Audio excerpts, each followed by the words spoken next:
Hi guys, and welcome back to another DrAce video, and today we're going to be playing Ride 4.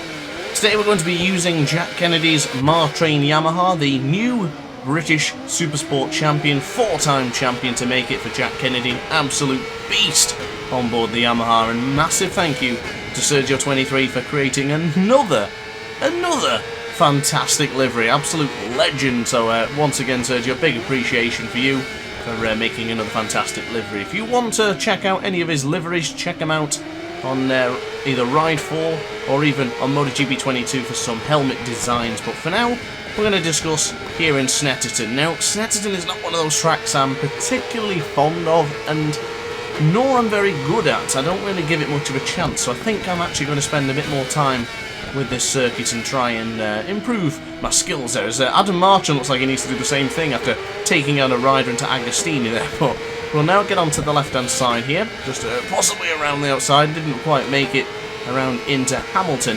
We're now into Chester Anderson, into the right-hand side. Oh, he picked me up in the corner into Oggy's. Goodness me, he absolutely went for it. Wow. Fair play for going with a bit more confidence than I was into the right-hander. So a quick mention as well, it's quite early on, but why not ask anyway.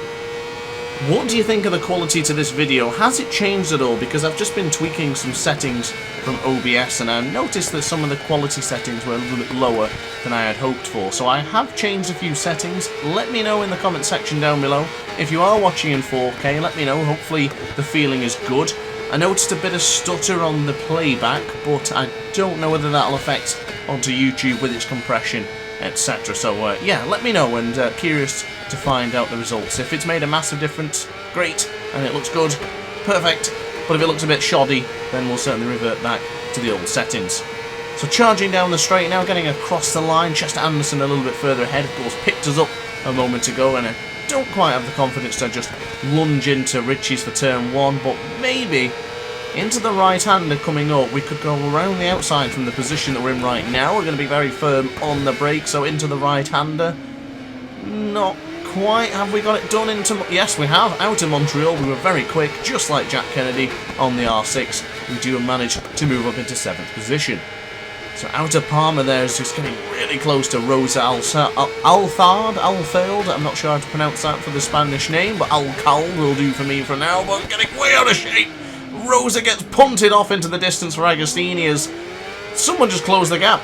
He just didn't want it. He didn't want me to get through, so he's closed the gap and now couldn't manage to get on through. But 3.8 seconds to Juan Lewis. Takes Juan to know Juan when you've made a mistake, and unfortunately this time around, mistake is mine. I don't know, I felt like I had the move done and then he got a bit of a speed boost, which I was not expecting. But it is what it is, and now it's time to do the business again and chase down by 3.5 seconds. And in a way, I'm kind of glad that happened, because now I can push. I've been taking it rather steady and somewhat tentative at the start of this Grand Prix, so now I'm going to absolutely push as we go around the outside. You don't see that very often. Flick around the corner from Chester Anderson, and there we go, up into 6th position as we now go into the bomb hole for the final part of the track. This long sweeping right-hander here. Keep it in as tight as you like, and then eventually we'll get the change of direction to attack Scarlet Cole, and that is a late lunge, but we've got the job done. The number 12 is pushed to the side, and now Jack Kennedy's Yamaha is flying up into 5th position, the fastest lap of the race presumably, with a 1:49.066. So a bit of a slide from the rear into Rich as we go for turn 1. Getting a more confident, more stronger, and just more competitive in this Snetterton GP. As we now go to the right-hand side for Montreal. Closed in rather nicely there. That gap dropped by about 4 or 5 tenths of a second. You're making massive time on the brakes here in Snetterton. The AI are a bit hit and miss, of course, as we know. A little bit unreliable in milestone games, but for the time being, we're going to be braking as firm as you like. Keep an eye out as well, guys, for the new Superbike game coming out very, very soon. Be sure to remember that here on DrAce's channel, I'm going to be covering it in detail with braking guide tutorials, you name it, and reviews as well. So into the right-hand side for Oggies. Oh, a nice, beautiful change of direction there up in the inside of Nora Newman. I don't think she's seen that coming, and Didn't really plan that, I just sort of went for it when I seen the opportunity arise, and now flying out onto the straight we'll go, up into third position. Adriano Garrido has been pushed backwards, and it's now Giovanna Peretti and Juan Lewis who lead this GP. So to the left-hand side for Brundle, do we have a lunge again for the right-hander? It's going to be certainly close into Nelson, but a massive wheelie. Oh, that's what you get for not running any electronics. The anti-wheelie just, of course, didn't kick in, didn't want it, gave us a big wheelie, but into Coram for the right-hand side. I'm fancying it. I'm fancying that change of direction. Into Coram for 11. Hard on the brakes to the left-hand side for Murray's. Beautifully done. But I don't know what happened to the rider then, but it looked like they just flew off the track. Ride 4 has a very odd way of controlling the AI sometimes, where if you feel like you're going to get close, they'll just pick up and dive out of the way. So 1 second is the gap to the South African ahead. Jack Kennedy's Yamaha, the Mar-Train Yamaha, is on a charge with a 1:46.929 as we enter Montreal for the penultimate time of asking. The South African is being pursued, and bear in mind as well, actually, something to mention. You'll see the mileage in the bottom right corner of the screen there. Only 10 miles I've ever done on this bike, and that is this race. I have, for some reason, never used this Yamaha R6 RM ever before. How mad is that? How mad is that? I absolutely love Yamahas, R6s, R1s, you name it. But for some reason, this one never got touched. Very, very surprising. So into the left-hand side for Hamilton we'll go, just approaching 11:30, as I'm going to try and keep it in nice and tight for Oggies and get the slipstream coming out of turn 7, and then get the long straight in the best possible spot as we go to the right-hand side. It's a great exit, I think. It's a little bit close to the outside of the track out of Williams there, but already we've clawed in the gap, and already I'm leaning, I'm looking. Can we get the change direction? Hard on the brakes. Oh, it's going to be good, this. Oh, it certainly is. Up on the inside for Nelson. Juan Lewis, take a step back, because I am now into first position, and Juan has been dumped to 2. Nice. This is what we wanted. This is what I wanted. A nice sort of experience to keep myself pushing and keep myself hungry for the win. So good stuff so far. But to the left-hand side for Murray's a little bit deep there, almost a moment or two, but we're still good. And of course, the big telling point of British Superbike at the weekend, of course, being the fact that Taz McKenzie, Bradley Ray and Glenn Irwin were handed a 2-second penalty for getting past the safety car, or overtaking the safety car under unsafe conditions.